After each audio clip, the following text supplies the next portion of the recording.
कही कही मानिलेनी बिना भित्तिभूमि और शिक्षक निजुक्ति रे प्राथमिक विद्यालय रे शिशु बाटिका खोलिले एबे सहरांचल शिक्षक नहीं ग्रामांचल रे निजुक्ति देबाकू निष्पत्ति नेले जहाकू नहीं शिक्षकों ठारू आरंभ करी अभिभावक समस्ते राज्य बीजेपी सरकार अपरिणाम निष्पत्ति को कड़ा समालोचना करिसंती।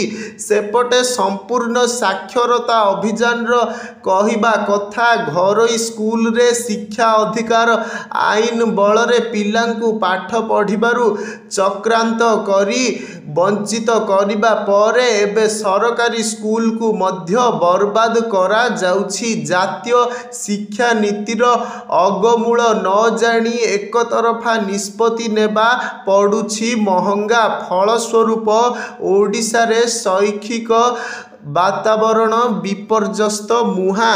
एबे भी आवश्यक शिक्षक और भित्तिभूमि जोगाई पारुनाहांती नुआ सरकार एने बारंबार अभियोग परे सहरांचल शिक्षकों को ग्रामांचल को नेबाकू निष्पत्ति नेइछंती सरकार, जहाकू नहीं प्रश्न उठाइछि प्राथमिक विद्यालय शिक्षक संघ।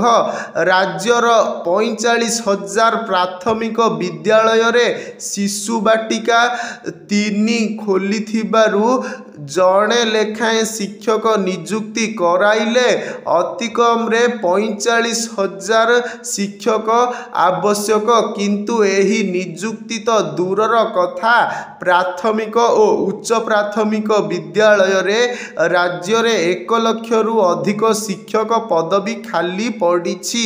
एबे विरोध और दाबी पर सहरांचल रु ग्रामांचल को शिक्षक नेबाकू सरकार निष्पत्ति नहीं, किंतु एहा द्वारा समस्यार समाधान हेबो नाही बोली रोक ठोक जणाई देइछि प्राथमिक विद्यालय शिक्षक संघ। सेपटे सहरांचल शिक्षक ग्रामांचल को नेले सहरांचल पिला केमिति पढ़िबे बोली प्रश्न उठाइछि ओडिशा अभिभावक महासंघ।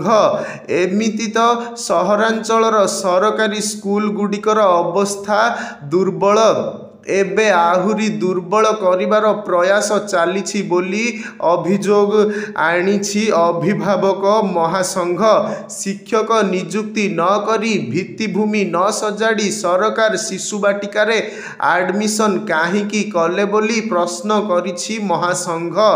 सरकारी स्कूल रो व्यवस्था को संपूर्ण मारी दिया जाई घरोई स्कूल को सशक्त करा जाउथिबा अभियोग होइछि। सेपटे घरोई स्कूल रे शिक्षा अधिकार आईन बल रे पिलांकु पाठ पढ़िबारु वंचित करा जाउथिबा अभियोग आनिछि संपूर्ण साक्षरता अभियान।